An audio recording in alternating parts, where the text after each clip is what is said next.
আসসালামু আলাইকুম, welcome back to my channel NNK lifestyles.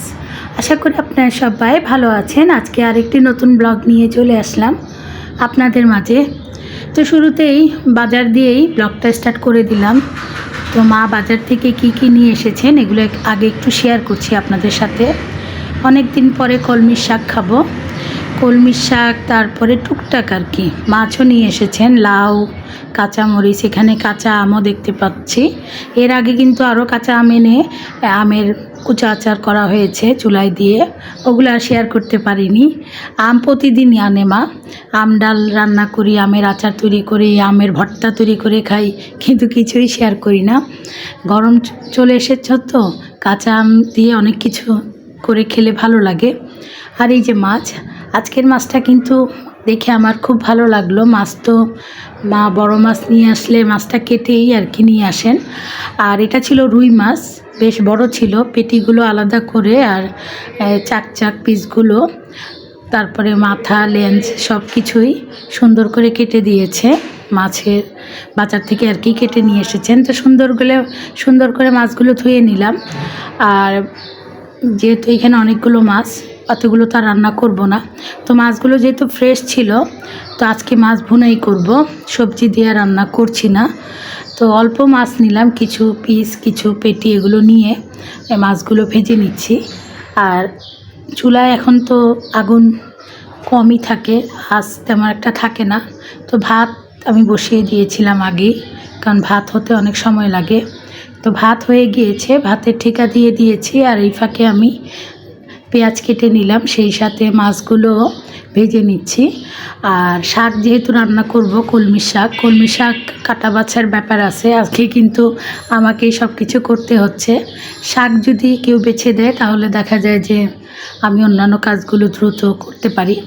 তো আজকে আমি একলাই সব করছি, এক হাতে ভিডিও করছি, এক হাতে রান্নাও করছি।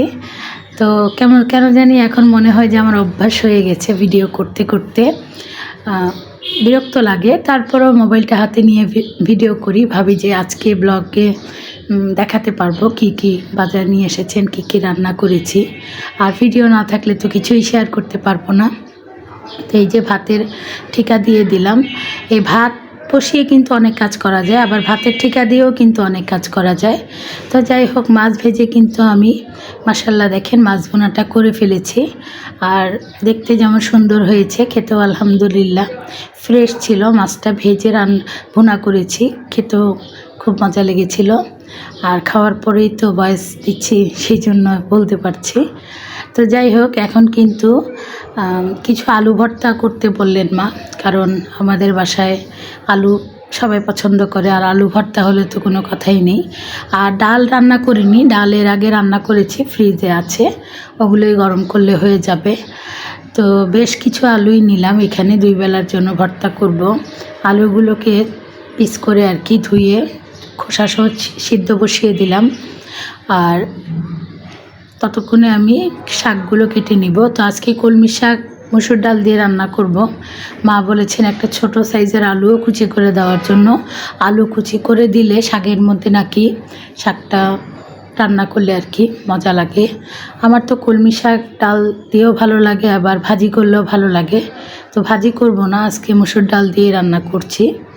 তো এই যে দেখেন, বললাম না এক হাতে ভিডিও এক হাতে কাজ, অর্ধেক শাক কেটে নিয়েছি, আবার ভাবলাম যে ভিডিওটা করে নিই। তো শাকের জন্য পেঁয়াজ, মরিচ, তারপর এই রসুন, এগুলো কেটে নিলাম। ডালও আন্দাজ মতো বের করে রাখলাম, আর আলুটাও রাখলাম। শাকটা কাটা হয়ে গেলে আলুটা কুচিয়ে তারপরে শাকের তরকারিটা বসিয়ে দিব। শাকটা কিন্তু কোনো ঝোল হবে না, মাখা মাখা টাইপের আর কি, ভুনা টাইপেরই হবে ডাল দিয়ে। আর আলুও সেদ্ধ বসিয়ে দিলাম। তো গুছিয়ে কাজ করলে আসলে কাজ করতে সময় লাগে না, তাড়াতাড়ি হয়ে যায়। তো আলুগুলো যখন সেদ্ধ হয়ে গিয়েছে, তো আমি চলে আসলাম টেবিলে, ফ্যানের বাতাসে বসে বসে আলুর খোসা ছাড়িয়ে। আর এই যে স্টিলের গ্লাস, এটা দিয়ে আলুটা আমি চটকাবো। আলু চটকাতে আমাদের বাসায় স্টিলের এই গ্লাস ইউজ করা হয়, আর এটা দিয়ে চটকিয়ে মজাও লাগে। তো আলুগুলো চটকিয়ে তারপরে চুলায় বাগার দিয়ে করব। শুকনা মরিচ, পেঁয়াজ, তারপরে সরিষার তেল দিব, এইটা দিয়ে আর কি আলু ভর্তাটা করব।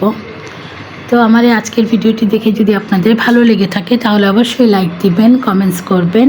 যারা যারা আমার এই চ্যানেলে নতুন যুক্ত হয়েছেন, আমার চ্যানেলের ভিডিও দেখে যদি আপনাদের ভালো লেগে থাকে তাহলে অবশ্যই আমার চ্যানেলটি সাবস্ক্রাইব করে দেবেন এবং পাশে থাকা বেল আইকনটি অন করে রাখবেন। তাহলে নতুন কোনো ভিডিও ছাড়া মাত্রই চলে যাবে আপনাদের কাছে। দেশ এবং দেশের বাইরে যে যেখান থেকে আজকে আমার এই ভিডিওটি দেখছেন আপনাদের সবাইকে জানাচ্ছি অসংখ্য ধন্যবাদ।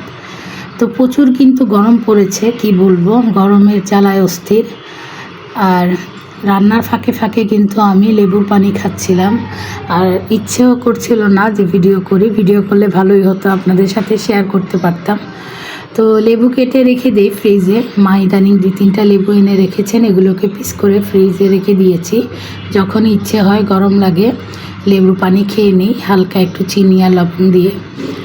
তবে ঠান্ডা পানি দিয়ে খেতে পারি না, ঠান্ডা পানি খেলে আমার আরও অবস্থা খারাপ হয়ে যায়। নর্মাল পানিতে আর কি লেবু শরবত করে খেয়ে নিই। তো কলমি শাকের তরকারিটা কিন্তু বসিয়ে দিয়েছি, আর কলমি শাক থেকে পানিও বের হয়েছে, এই পানিটাও শুকিয়ে যাবে আর তরকারিটাও হয়ে যাবে। তো কলমি শাক, তারপরে আমি আলু ভর্তাও করে নিয়েছি, করে তারপরে আপনাদের সাথে শেয়ার করব। তো কলমি শাকটা কিন্তু পানি শুকিয়ে গিয়েছে, দেখেন হয়ে গিয়েছে। আর এইভাবে মাখো মাখো কলমি শাক রান্না করলে ডাল দিয়ে বেশ ভালোই লাগে। ঝোল দিয়ে রান্না করলে আমাদের বাসায় কেউ খায় না, এরকম ভুনা টাইপের আর কি যদি ডাল দিয়ে রান্না করা হয় তাহলে সবাই পছন্দ করে। তবে কলমি শাকটা আমি আর আমার ভাইয়ের মেয়ে বেশি পছন্দ করি, অন্যান্য সদস্যরা তেমন একটা খেতে চান না। আমাদের কাছে কলমি শাক ভাজিটা বেশি মজা লাগে, শুকনো মরিচ ভেজে তারপরে যে ভাজিটা করি ওটা কিন্তু খুবই মজা। তো এদিকে আমার রান্নাবান্না কমপ্লিট, আলু ভর্তাটাও করে নিয়েছি। তো আজ তাহলে এই পর্যন্তই, দেখা হবে ইনশাল্লাহ পরের কোনো ভিডিওতে। আপনারা সবাই ভালো থাকবেন, আল্লাহ হাফেজ।